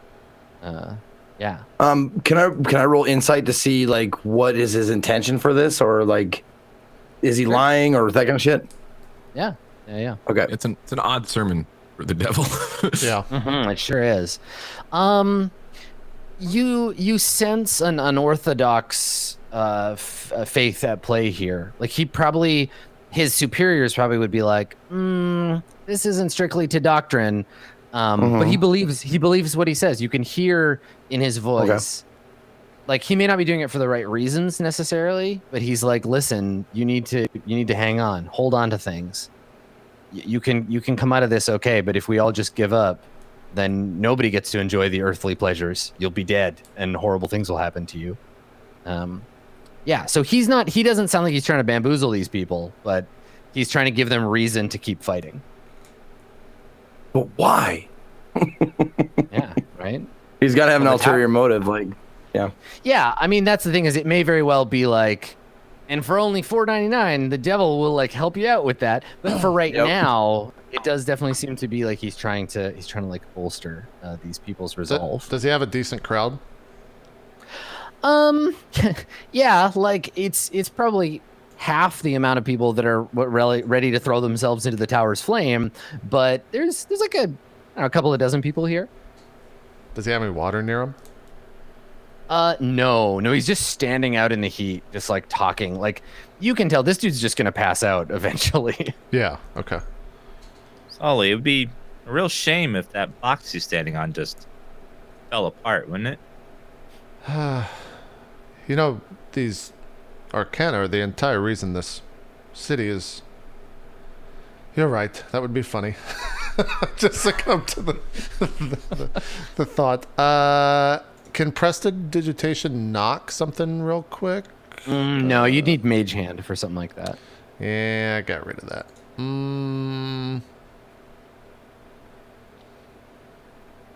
If you had water near him, I could do something.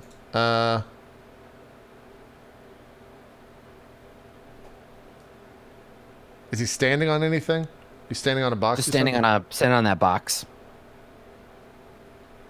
What would be like the what would Solly know to be the like the foil to the Devil Arcana? Well, there isn't really like a in symbolic definitive form. Yeah, there isn't really like a definitive thing. The path I think goes Devil Tower Star, so it's like as you go through your life, you accumulate all of this worldly stuff. Then you realize, oh, I don't actually need any of this stuff. You let the tower have it, and then you rebuild in the light of the star. So the devil and the star are on opposite sides of the tower's influence, but they're not like enemies exactly. They all kind of serve the same purpose. Okay, I'll just do minor illusion on the box and make it look like. Make it look like a bunch of snakes. It's just like the box he's standing on turns to just a bunch of snakes. Right. A classic. Snakes pop out of the box. Okay. Totally a classic, yeah. It's like he opens his jar of nuts and the snakes fight. Yeah. What's the DC on that? I believe it's a DC 15 intelligence or investigation. Okay. All right. So he is a just like a monk, so maybe he's got like a plus 1. Let's see, +0. Okay, so we'll just roll straight D20. Oh yeah, okay. So everybody sees a bunch of snakes like spring up out of the box, like climb up his legs, and he shrieks in fear and is just like patting at them, and like everybody kind of like laughs at him. And like, yeah, you totally just diffuse any, like now he looks like a jerk, and they all just like, everybody's like, fool monk. He doesn't see things the way they really are. And they all kind of like turn to disperse. How does everybody else respond to that? Sully's playing a prank on this guy. Right. Devil. Orc's kind of indifferent. He just like looks at it, regards it, and is just like, all right, whatever. Mm-hmm. Yeah. So he takes off and when he realizes, when the snakes disappear and he realizes he's been fooled, he takes off his mask, his like a goat skull mask, and sets it down on the ground, just sits on the box with his head in his hands like, what am I doing with my life? Jeez. Okay. Yeah. His crowd disappears and he just sits there, and maybe he looks up as you walk by, but he has no idea that you did this.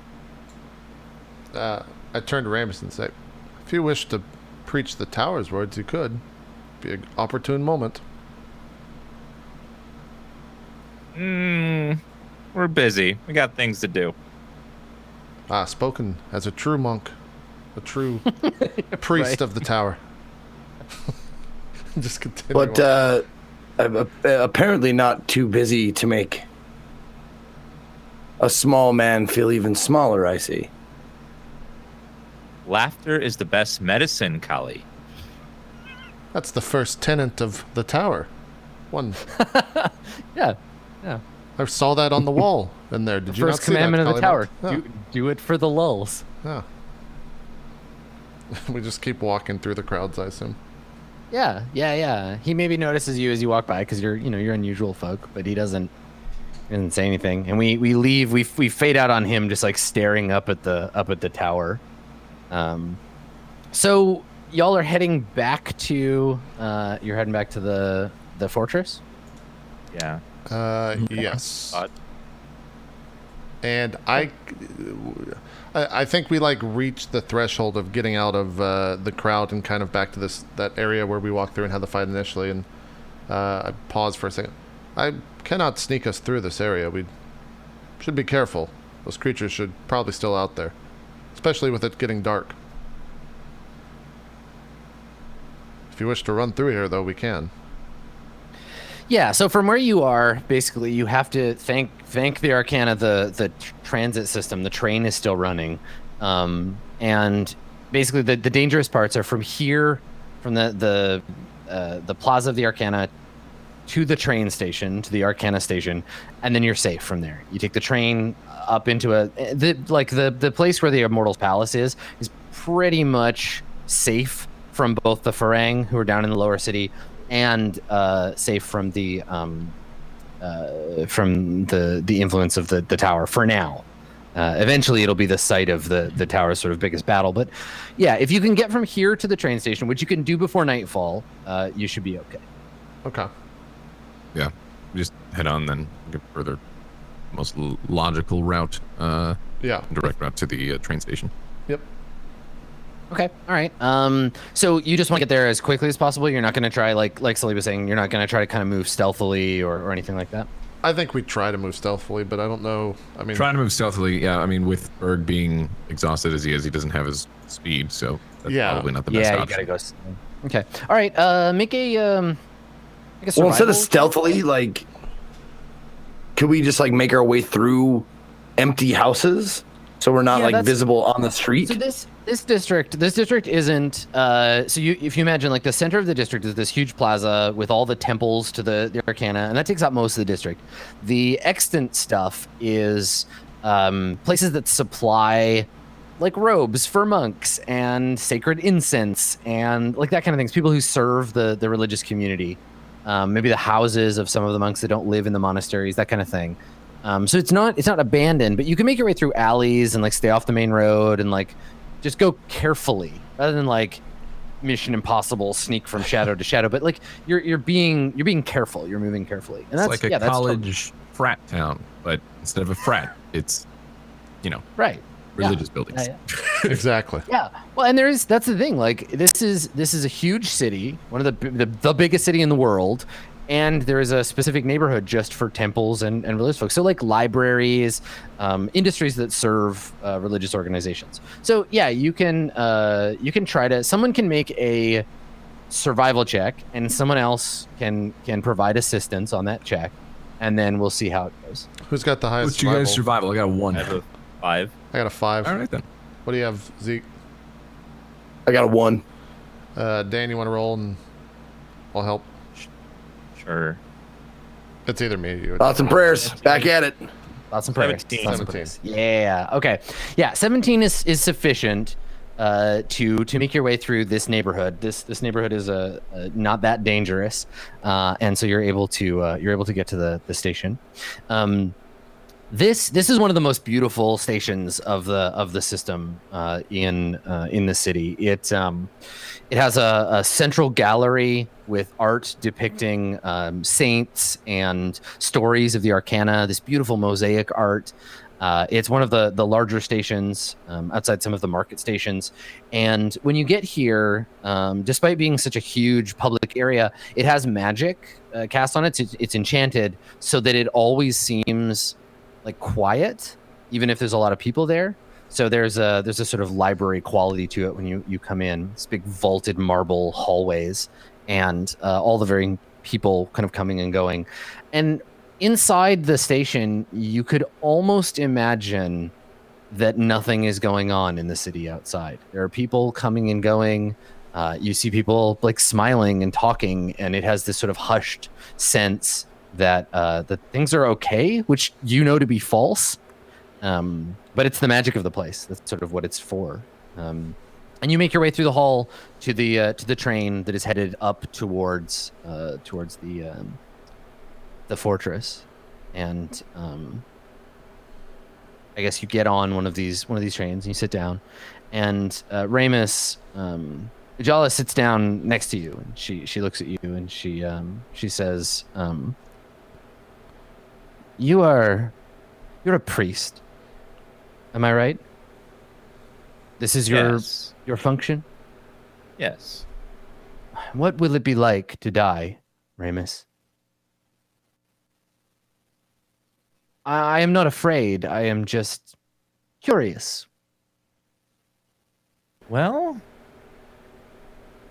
you will fade away, and you will cease to exist. Part of you will live on, but the you that's here talking to me will be slowly just fading away into the fountain. You won't feel any pain. You won't feel any discomfort. You'll just drift away. I have done my best to lead a life of service. I have protected the city from its foes. I have stopped criminals from harming people, innocent people. I believe that I have followed the path the Arcana set out for me. I visited their temples on the holy days. I had my fortunes read. When I return, will I be rewarded? When the time comes, the Arcana will look upon your soul and judge you for all you've done in your life. And when you come back, you'll be rewarded, if you led a good life, with a better life next time. But if you were not so good, you may live a worse life the next time. But if you truly feel that you lived a good life, then I don't think you have anything to fear. Is this something that you are afraid of? You and your friends, you seem to... You are not like others. You are... So like, you can see her searching for the word. We've gained many levels. She nods and she says, it simply seems that you are willful, I suppose. Most of us, and all of you can hear this, you're just sitting on the train, she's just talking to Raymond. Most of us, we live our lives as we are told to. I was not raised hoping that I could become one of the Aharisa. I was told by a fortune teller that a life in service would be appropriate for me because of my fate.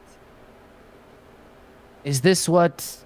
And she looks at you, Berg. Is this what you were told? Are you walking the path the Arcana set out for you? I have no idea what my path is. That must be very hard. Move on. And she like looks down. And she says it again, and on the second time, you're starting to wonder if it's actually true. And she's like, I am not afraid of death. Besides, I think to live in this place will mean suffering. I would rather die. Dying is easy.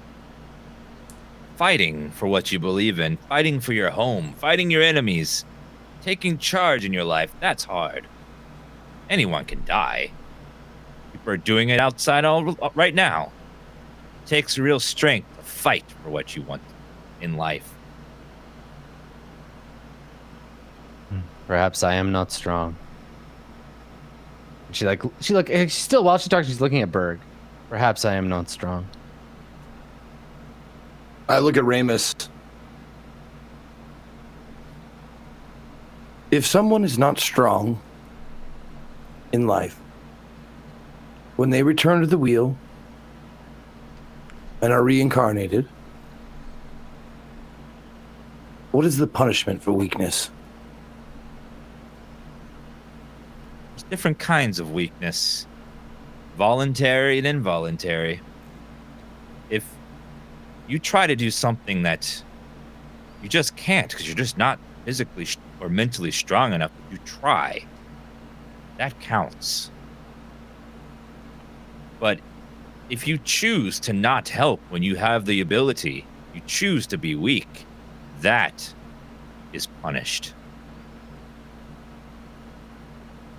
And this whole conversation is sort of punctuated by the gentle hum of the train running along its magical tracks.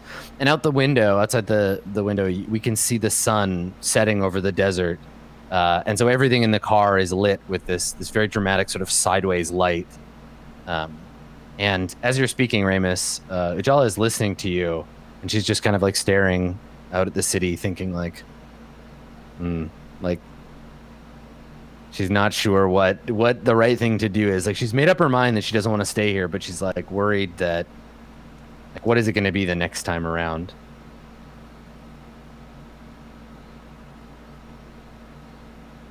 Yeah. You know, it would be far more effective if, instead of just laying down your life, is you were to give your life fighting for the city or your friends. You plan to die anyways. Why not die taking some of the bastards down with you? I suppose I am not strong. When I go, I want it to be easy. Perhaps I will learn my lessons next time.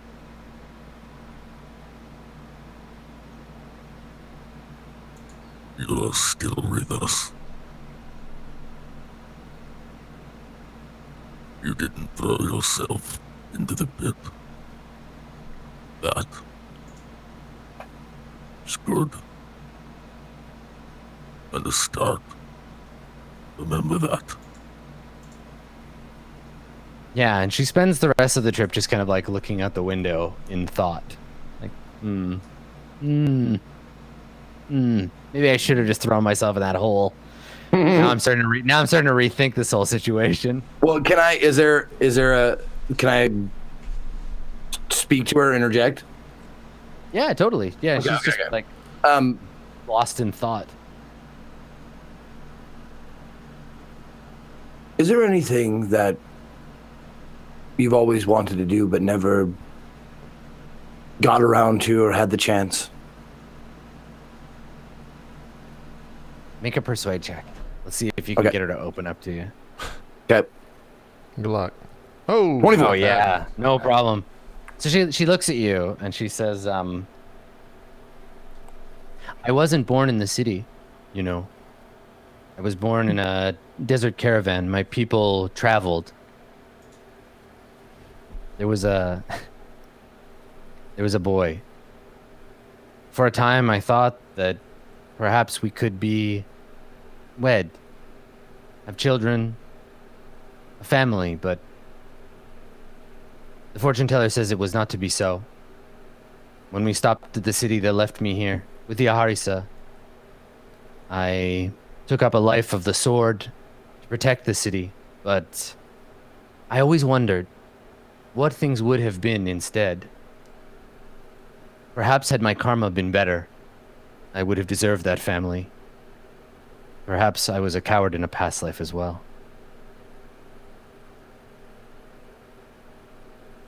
There's still time to deserve it now.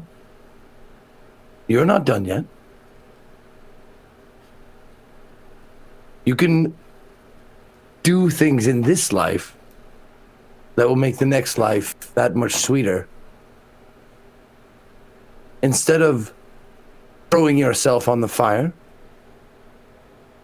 forget your arms, forget your swords. Find that boy. So she shakes her head and she says, all I have known is the way of the sword, the chariot. You saw the magic that it gave me. I no longer feel that connection. I feel set apart. That hope is lost. How does one live for a life one does not have? I suppose that's what faith is. Knowing that heaven will give us what we deserve. Well, one way or another. I don't choose to live my life according to whatever plan. If there was a plan for me, I wouldn't want to know it. I don't bow to any man or god. I have friends that I would fight and defend and fight for and defend and possibly die for. But I don't bend the knee to anyone. And I don't see why you have to either.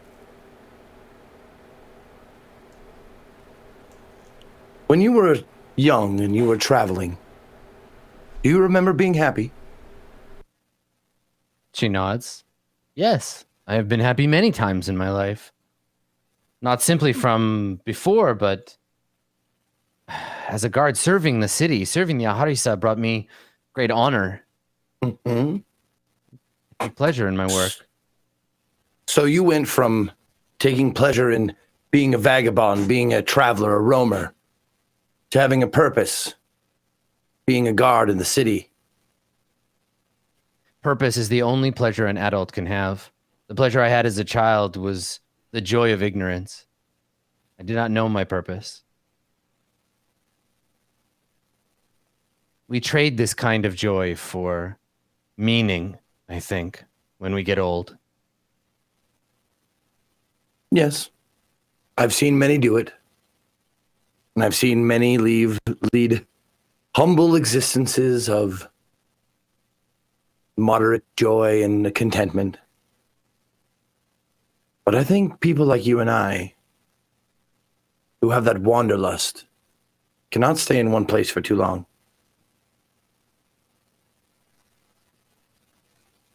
If you've lost your purpose, all you have to do is find another one. And you'll never do that standing still. And you certainly won't do that by jumping into a fire.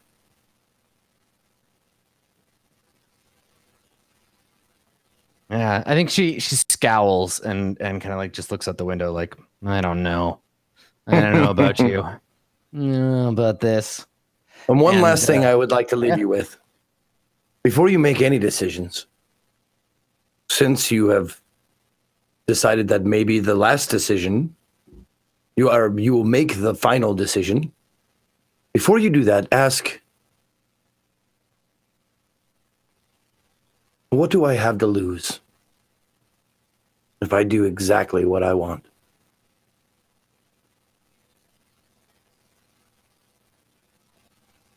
Yeah, and I don't think she needs to respond. I think she just stares at the window and is like, She'll ask Ramus for that vial later, but she's getting in at her.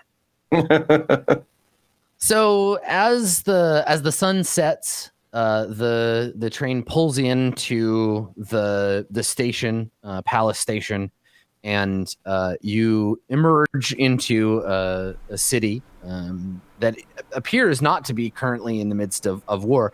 Yes, there are more Aharisa in this district than usual. You see their red turbans and sashes around.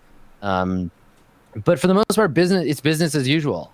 This district is taken up by kind of the oldest houses of the city, and is mostly a residential district outside of the kind of pinnacle fortress where the Immortals' ivory spires are. And so you're walking through a dark but lit by the windows of houses street, headed for the fortress. Is there anything that you want to do before you arrive? Anything that do you want to talk about what your plan is to talk to Farsad? Are you going to show him the scroll? Like, I want to give you guys an opportunity to sort of talk about this before you're in front of the commander. Just real quick, I just want to. As we're walking toward there, I have everyone stop for a second, and I go off into the alleyway by myself for just a few seconds, just to do something, and then I come back to the group and we continue walking. Go pee on some rich guy's house. Yeah, just go off on the side, do something, and then come back. To the group. That sounds great. Cool. Do you want to like Skype me what it is that you're doing, or? Sure, yeah, I'll tell you. Well, that doesn't seem ominous. You just tell us to stop. What do you actually say to us? Because there's a conversation here. I just need a second. I have to do something that's very private, though. Just give me a minute. Important tower business in this alley. Yeah, I mean, that's I'm inciting check right away. Is he just lying? Sure. Okay. It's both metagaming, but it's also super out of character for him to walk off. 15. Listen, I just need to go and pee in this alley. Yeah. All right, so let's have you make a deception check, Ramus. Just cause. Okay. All right. The Okay. old 14. All right. So some squirrely's going on, Sully. You don't know that he's like lying necessarily, but you can confirm that your character knows that he's being suspicious. Okay. Well, I think I don't actually suspect anything till you come back, and I'm. What were you? What was that? You've never done that before. I'm sorry. I just had to go. I'm sorry. You had to have a brief conversation with the tower, if you know what I'm saying. Yeah, I just had to do something, and I'm sorry. It's embarrassing. I'll tell you in private later. I promise. Fair enough. Do what you want. We're almost there. And while those guys are fucking talking, I turn to Ujala. Yep. And I say, whatever you decided will be your choice, obviously, of course. And I hope whatever thing you choose gives you some sort of relief or contentment. And I do a little sleight of hand. But remember the fool. There's always potential. There's always a new path you can go. Make a. And I give it to her. Yeah, make a religion check. We'll see how she interprets it, because there's another way that she could get that in her head too. Sure. Religion, right? Yeah, make a religion check. Trying to preach. 10. All right. Okay. I'm gonna roll then, because a 10's like about as average as it gets. So let me see. I'm just gonna roll. I'm gonna roll a die in secret, and we'll see. Because the fool means both, like, yeah, like the idea of like what you said, but also represents like starting over, new beginnings. So she takes the card, and there's a smile on her face as she looks at it, and she says, "These cards are strange. I haven't seen their like before." They're homemade by someone who you've never heard of in a land that I've almost forgotten. She says, I've had them with me for a long time. I'll take good care of it, but you have my permission to take it back. And she just like tucks it into her tunic.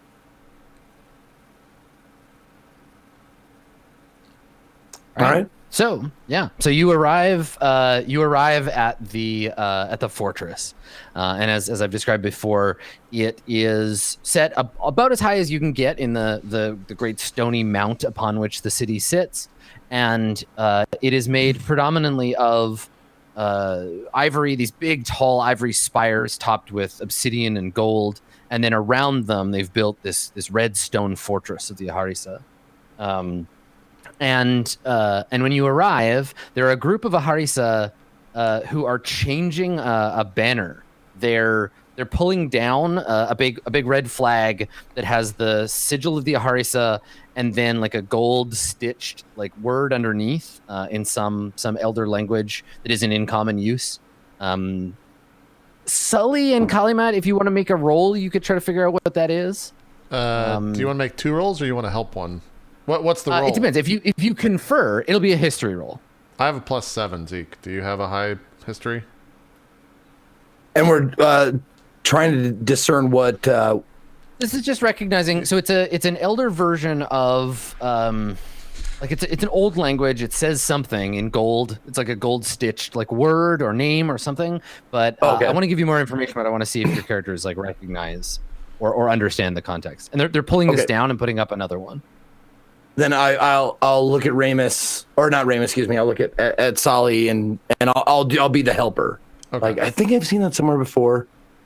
And, talk it through. And so hopefully it gives him advantage on his roll or something. Yeah. I turn. Oh, I think I've 17.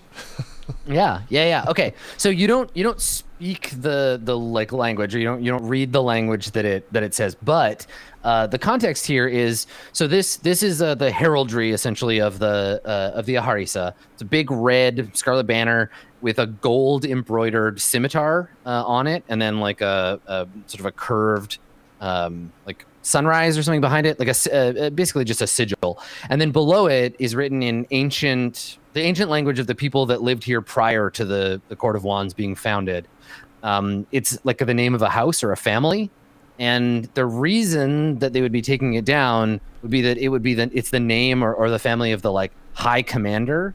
And it's being taken down because evidently there's been a shift in power since last you were here. And the new banner that's being raised, the name below is Farsad's.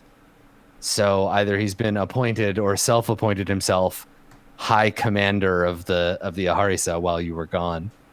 Okay. So I see that. Changing up the guard, yeah. Yes, I see. Of course, this is not good for us. Farsad has taken command, it seems, more so than he already was. Well, good luck to you, Kalimat, when you speak with him. Do you know what you're going to say, by the way? Or are you just going to show him the scroll?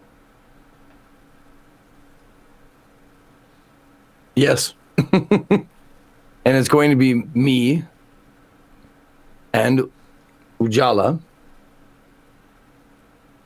And we're going to just tell him what we've seen, tell him what we believe, and hopefully advise him that this is a fight they cannot win. Unless, of course, they have some sort of divine intervention. Are you... The tower and the Farang are set on burning the place to the ground. And I kind of lean back to motion towards the woman. And I haven't said anything the entire time you guys were having a conversation with her, but I lean back and... Are you going to kill yourself that fast in the conversation, or will you wait till the end? She says, I had not thought too hard on it. I simply... I don't give a thumbs up. But that's me reacting as a person. Yeah. She says, I simply wanted the poison to avoid being imprisoned. I had hoped that I would be able to return and do this properly at the tower. But... And she turns to Ramus, she puts her hand out. If you would give me the implement that Hazan gave to you. Well, if you, I put it right in her hand. If you do indeed kill yourself in the conversation, will that help or hurt our cause? She says, you will be blameless in this thing. I can't speak to what Farsad will say or think, but this has nothing to do with you, and is a decision I have made for myself, for my soul. And she looks down at the vial. It's small, right? Because you don't need a lot of noxious poison to kill yourself. It's like, yay big, the size of a finger. And it's this kind of like cloudy, like mustard colored. And she like looks at it kind of like, ugh. Well, and like holds it in her hand. It might shift the conversation a little, do you not think, Kalimata? Woman suddenly dying at the end. Honestly, I think it'll help make our case. I think that if Farsad sees someone of his rank, or of his ranks, willing to take their own life, I want the same thing that you want. Rather than to fight. I want the High Commander to give up the fight, to join the tower side, to help keep the city out of the hands of these invaders. If he understands that I am willing to give up my life for this cause, he will listen to you. Fair enough. If you wish, you'll death to mean something, then by all means.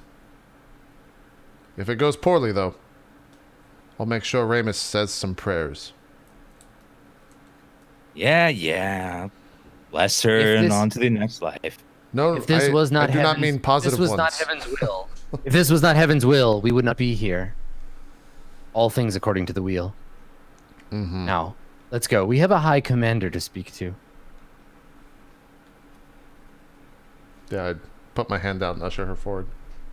Okay, all right. So the group of you head into the fortress, and we fade out on that. Maybe that's a good time to take a break. Yeah, let's take a break here. Yeah.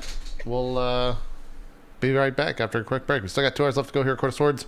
We'll see where this episode takes us right after this. We'll see you guys then. Be right back.